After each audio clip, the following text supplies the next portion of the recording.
होतो त्यानंतर शिवसेनेत आलो.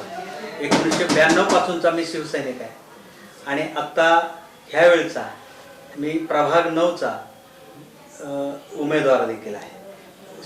सार्वत्रिक निवडणूक 2025 ज्यावेळी लागली त्यावेळी कर्णिक नगरवासी असतील, गांधीनगरवासी असतील, हा सगळा जो मोठा पट्टा आहे तिथून सातत्यानं मागणी व्हायची की आपणाला स्थानिक रहिवासी असणाऱ्यापैकी एखादा उमेदवार असला पाहिजे. नागरिकांच्या खास मी आग्रह असतो, मी या ठिकाणी मी उमेदवारी जाहीर केली आणि पक्षाकडे विनंती केली की एक सुशिक्षित चेहरा देखील आपल्या बाळासाहेब ठाकरे पक्षाकडून द्या की जेणेकरून ह्या परिसराचे प्रश्न वेगळ्या पद्धतीने व्हावे. मी परिसराची ज्यावेळी पाहणी केली, परिसरावरती दृष्टिक्षेप टाकला, अभ्यास केला. प्रभाग क्रमांक 9 कसा आहे तर विविध जाती धर्मांचा वेगवेगळ्या समूहाचा हा बनलेला एक अतिशय महत्त्वाचा प्रभाग आहे. सोलापूर शहरातला अत्यंत महत्त्वाचा सगळ्या गोष्टी आहेत इथं. याच ठिकाणी बघा मार्कंडेय रुग्णालय, याच ठिकाणी मोठ्या मोठ्या वसाहती तिथे आहेत, वालचंद कॉलेज सारखी इन्स्टिट्यूट आहे. त्याचबरोबर कर्णिक नगर ही 750 घरांची आशिया खंडातील सगळ्यात मोठी शासकीय कर्मचाऱ्यांची वसाहत आहे. स्वातंत्र्य सैनिक ज्याच्याकडे अतिशय आदरानं पाहिलं जातं, स्वातंत्र्य सैनिकांची वसाहत आहे. विडी कामगारांचा वर्ग, आमचा गांधीनगर परिसर जर पाहिला 1 2 3 4 5 6 7 नंबर झोपडपट्टीपर्यंत, तो मोलमजुरी करणारा आणि हातावरचं पोट असणारा अतिशय बिगारी कामगार करणारे असे काही लोक आहेत. अशा अतिशय गरीब म्हणजे एक मध्यमवर्गीय, एक उच्चभ्रू आणि एक अतिशय तळागाळातला वर्ग. आमचे आता जर आपण ईशान्य कोपऱ्यात जर गेलो तर त्या ठिकाणी आपल्याला दिसेल की तिथं शांतीनगर झोपडपट्टी. आजच आम्ही प्रचाराचा नारळ त्या ठिकाणी आमच्या सौभाग्यवती अस्मिता गायकवाड, त्यानंतर कॉर्पोरेट कोंगारे माजी नगरसेवक आणि त्यानंतर निंबर्गी सर यांच्या शुभ हस्ते आज पडला आणि प्रचाराला आम्ही जोरदार सुरुवात केली. तिथले खरंच प्रश्न जर बघितलं अक्षरशः नागरिकांच्या आणि रहिवाशाच्या तर डोळ्यात पाणी होतेच, पण आमच्याही डोळ्यात डोळे पाणावले गेले. अक्षरशः नरक यातना भोगाव्यात ना, अगदी त्याच पद्धतीनं तिथली लोक जगतायत. किती वर्ष आपण त्याच प्रश्नावरती भांडणार आहोत हे मला कळत नाही. स्वातंत्र्याला 75 वर्ष झाली, अजूनही आम्ही लाईट, रस्ते, ड्रेनेज, पाणी ह्याच्यावरच भांडतो. आज तुम्ही विदेशात पहा, कुठं देशाचा प्रगती कुठं चालली आहे, लोक कुठं चालत आहेत, किती स्वच्छता आहे सगळीकडे. आणि आमचा सोलापूर शहर स्मार्ट सिटीच्या नावाखाली अतिशय गलिच्छ वस्ती करून टाकले. सोलापुरात अंतर्गत रस्ते तर सोडा, पाण्याची सुविधा नाही, ड्रेनेजची सुविधा नाही. आज अर्ध सोलापूर परवा बघितलं तर कालच्या पावसामध्ये कधी नव्हे ते अर्ध सोलापूर पाण्यात गेलं. म्हणजे कुठली व्यवस्था आहे आणि हे व्यवस्थेवर काम करणारी ही लोक नेमके काय करतात ह्याला कुठंतरी आता कान पकडणारी माणसं यायला पाहिजे अशी रास्त भावना आहे. म्हणूनच मी ह्यावेळी ह्या निवडणुकीसाठी उतरलो. आता मी ह्या प्रभागाचे प्रश्न ज्यावेळी मी विचारात घ्यायला लागलो, आता मला अतिशय चांगला प्रश्न विचारला की तुम्ही निवडून आल्यानंतर नेमकं काय करणार आणि कशासाठी तुम्ही ही निवडणूक लढवताय. मी सांगितलं आताच की ह्या विविध भाषिकांचा प्रभाग आहे, विशेष करून सुशिक्षित व कामगार वर्गांचा हा संमिश्र भाग आहे. कारखानदारांचे प्रश्न थोडेफार वेगळ्या पद्धतीचे आहेत, त्याच्यावर खरोखर आपणाला काही समन्वय घडवून आणता येतो का, त्यांना आणि कामगारांमध्ये आपणाला काही वेगळ्या पद्धतीचं वातावरण निर्माण करता येईल का हे पण बघणार आहे. युवकांची बेरोजगारी हा एक मला सतावणारा प्रश्न आहे. युवकांना एक चांगल्या पद्धतीचा युवक घडवणं, युवा पिढी घडवणं माझं धोरणच आहे.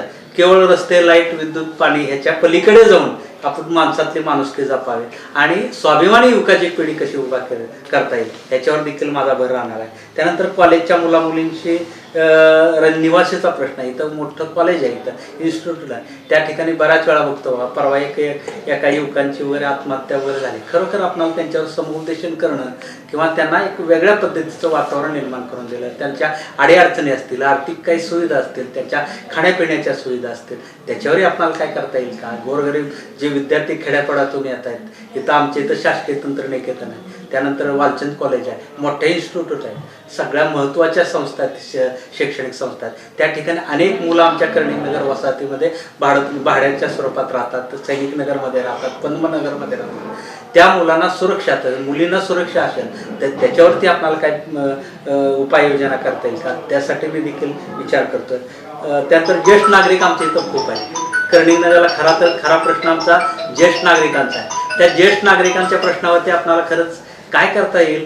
त्यांच्या ज्येष्ठ नागरिकांच्या बऱ्याच जणाला संपत्ती आहेत, संपत्तीचं व्यवस्थापन कसं करावं, त्यानंतर त्यांना खरोखर संपत्ती असणाऱ्या सुद्धा काय याला ज्येष्ठांना घरात सांभाळलं जात नाही, त्यांच्या व्यवस्थेचं काय करायचं, त्यांच्या आजारपणाची काळजी कशी घ्यायची, ह्याच्यावर देखील मला समुपदेशन करायचं आहे. आणि त्यांचे खऱ्या अर्थाने हितगुज करून त्यांचे प्रश्न मला कसे सोडवता येईल, त्यांच्या जवळ कसं जाता येईल, याच्यावर मी भाष्य करणार आहे. अंतर्गत रस्ते असतील, हिंदू मुस्लिम मशानभूमी इथं आहे आमची. तर आपण पाण्या टाकीजवळ जर पाहिलं तर हिंदू मुस्लिम मशानभूमी, त्याची काय अवस्था आहे मी आता सांगत नाही, त्याच्यावर ते भाष्य मी नंतर करेन.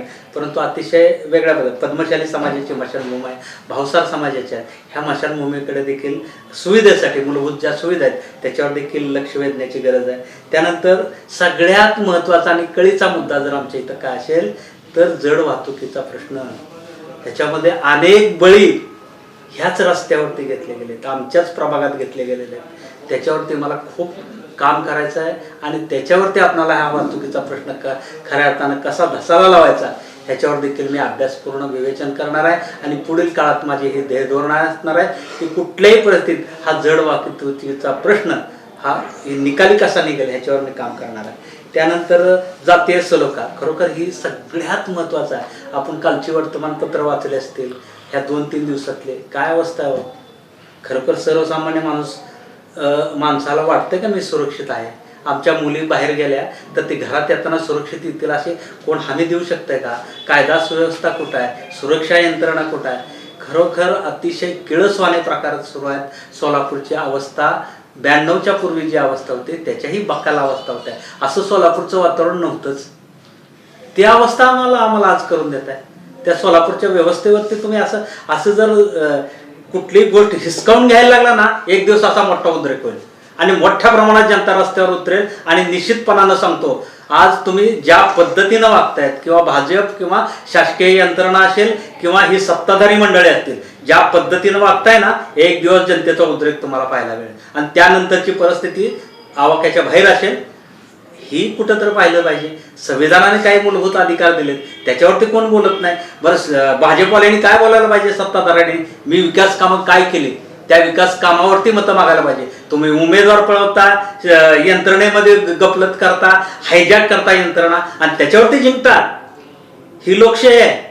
लोकशाही कुठंतरी टिकली पाहिजे. सर्वसामान्य माणसाची भावना अत्यंत तीव्र आहे. आम्ही ज्या वेळी जातो अक्षरशः आमचं स्वागत होतं, डोक्यावर घेतलं जातं. आम्हाला म्हणतात आपल्यासारखे वकील तिथं असले पाहिजे आणि त्या दालनात जाऊन तिथं बोललं पाहिजे, ह्यांचा कान कोणीतरी उपटला पाहिजे, अशी भावना सगळ्यांची आहे. मला खूप म्हणजे मी आज बघितलं, माता भगिनी मला अक्षरशः माझ्या डोक्यावरती हात ठेवून मला अक्षरशः सगळं मायाने गालावरती हात फिरवत मला सांगतायत तुझ्यासारखा एक चांगला माणूस, एक वकील, तगडा वकील त्यांच्या मानगुटीवरती बसण्यासाठी गेलाच पाहिजे, असं मशाल घेऊन असं सातत्याने मला सांगतायत.